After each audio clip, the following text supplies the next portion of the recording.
All right, we are rolling. Well, good evening, gang. I'm at the Judy farm today on the runway. About an hour ago, we moved this herd of mama cows. Some of them have calved, and we've got some more to calve. Of course, we split the herd a couple weeks back, and they see me here, and so they just think they're going to get automatically moved again since I showed up, but I'm not. But it makes a nice backdrop. So a lot of these are either new moms or they're going to be new moms in the next month.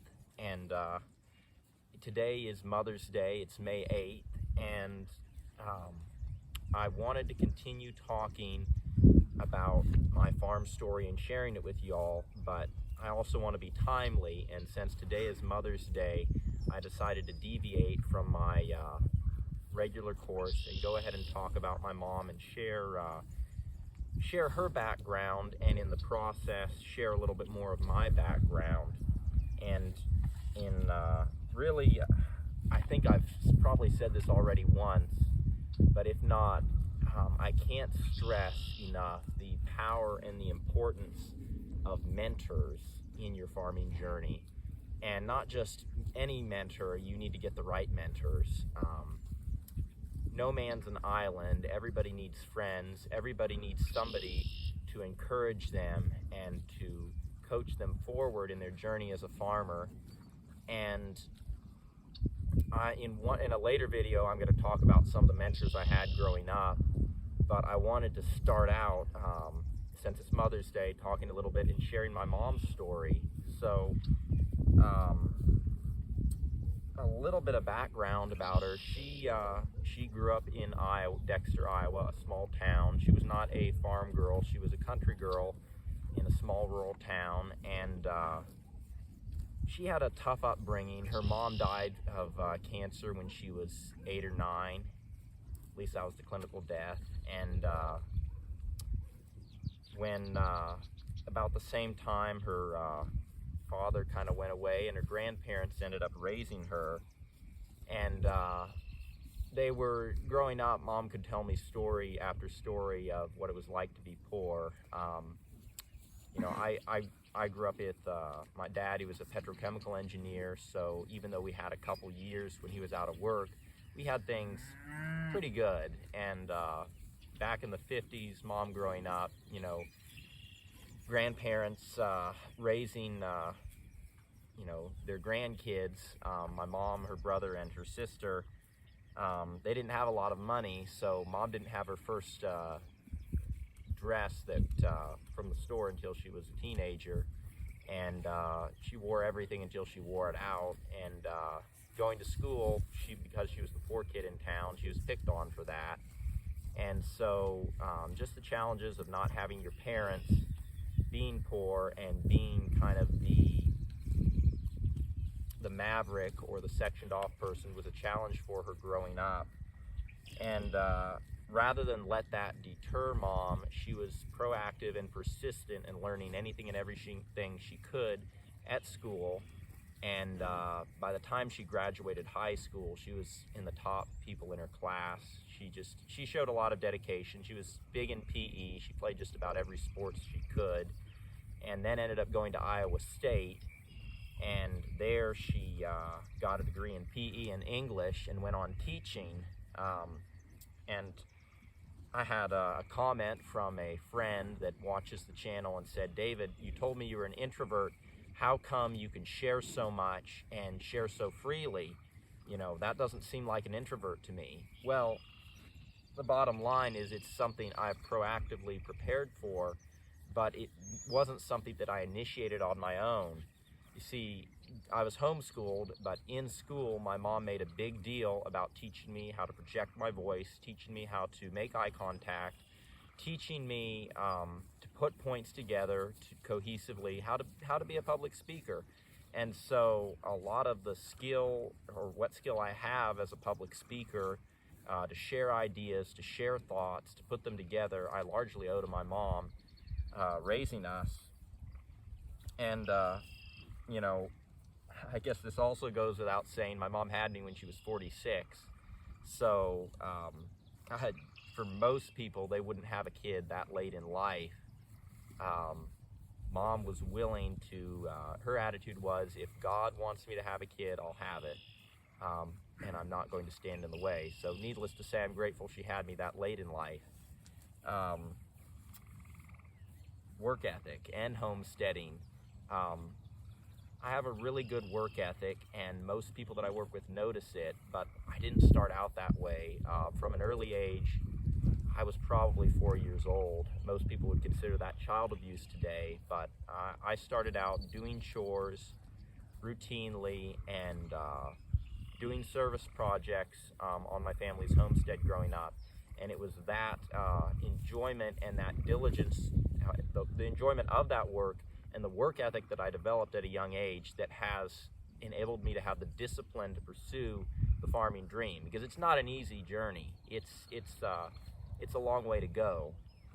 And I owe that to my mom, to be willing to, my mom and my dad, and I'll share my dad's story some on Father's Day, at least I plan to, but they went ahead and made some sacrifices. Mom went ahead and stayed home and was diligent. She was diligent to serve and teach and encourage us. And what else do I want to say about it? I mean, I'm trying to keep these videos shorter for the sake of people's time. I think the biggest lessons that I would take away from my mom, the biggest impact she's had on me, is that you have to go for it in life.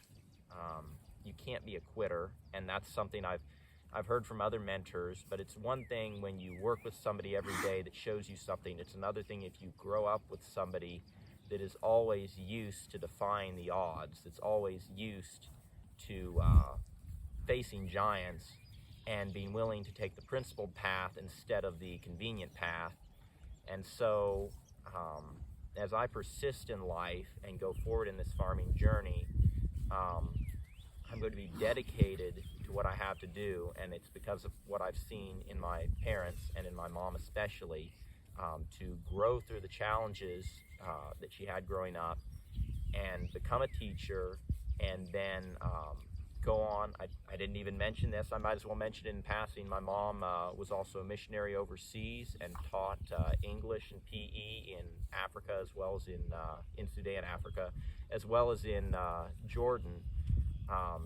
Really an amazing story. I might get an interview with her sometime when I'm home, and I'll share that with y'all. And then the other big thing is the power of renewal. My mom definitely instilled in me the fact that you have to renew yourself and you have to move forward in life. We all are going to make mistakes. One of my dad's favorite sayings is, people that never make mistakes will never make anything in life.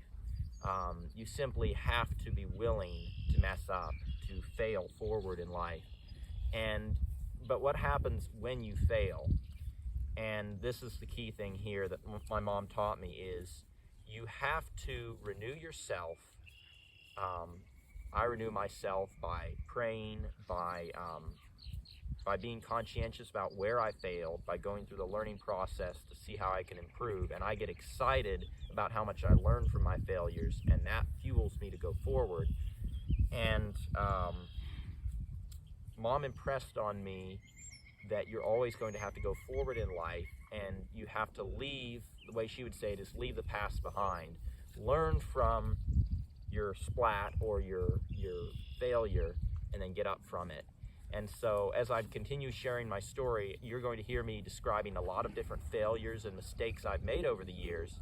And you might wonder, why didn't you quit, David? What was the motivation? Well, part of it was I knew I had an end in mind goal, and it was worth as many failures. Part of it was also I habitually built in the habit of just persisting all through my schooling, etc., and growing up. And it was fueled and encouraged because my mom taught that to me by example. There's more in life that is taught, that children catch more. They say there's more is caught than is taught. Children will learn more by examples than they will if you tell them to do something. And lastly, to all mothers out there, I want to talk a little bit about the importance of mothers. So one of my favorite stories on this is Thomas Alva Edison, the great 19th century inventor, who was a school dropout. He was told, his mother was told by the principal or his teacher that he was dumb and he was unfit and unable to learn. And well, his mother didn't believe that and took him home and home educated him. The deal was, Thomas Alva Edison was not dumb. He was actually so brilliant that he lost interest in school. And his mom dedicated the time to help him develop his unique skills and assets. And that fueled him forward and made him the amazing inventor that he was. He also went on and defied the odds. You can read the story of Thomas Alva Edison, and I can't help but wonder how much of that he got because his mother was willing to buck the system, and he would do that later on in many of his inventions. And another example of the power of mothers is my mentor here, Greg Judy. If you haven't, you should, and you're really passionate about farming, read his book, his most recent, How to Think Like a Grazer. He spends a chapter in there talking about his mother and his upbringing, the challenges and the poverty and the struggles that he and especially his parents went through. And his mother was his hero. She was dedicated to looking out for the family and for tying ends together. And you know, we forget about that, I think, when we look at amazing, successful farmers like Greg Judy or Joel Salatin, because his mother was a PE and English teacher, and she taught him a lot of his public speaking skills, and helped him, teach him how to do a lot of the different skills. One of my blessings at Polyface was getting to meet Miss Lucille Salatin. And it's no surprise, I can say, from meeting Miss Lucille, that Joel Salatin has bucked the system, and Polyface Farms is the unique farm it is today. And a lot of it is owed to his dad, but also his mother, and their pioneering spirit. And I think it's important to realize how many times some of the greatest people in history, their mother stands behind them and played an integral role in shaping them and also history. As Napoleon Bonaparte said, the hand that rocks the cradle rules the world. And with that, I'm just going to say thank you, Mom. I'm not able to be home for Mother's Day today, but really love you and appreciate you. And to all you mothers out there that may be watching this channel, thank you for all that you did and are doing. What you do that does not go unappreciated or unnoticed. All right, gang. Well, that's it for today. And blessings for the journey, and we'll be in touch.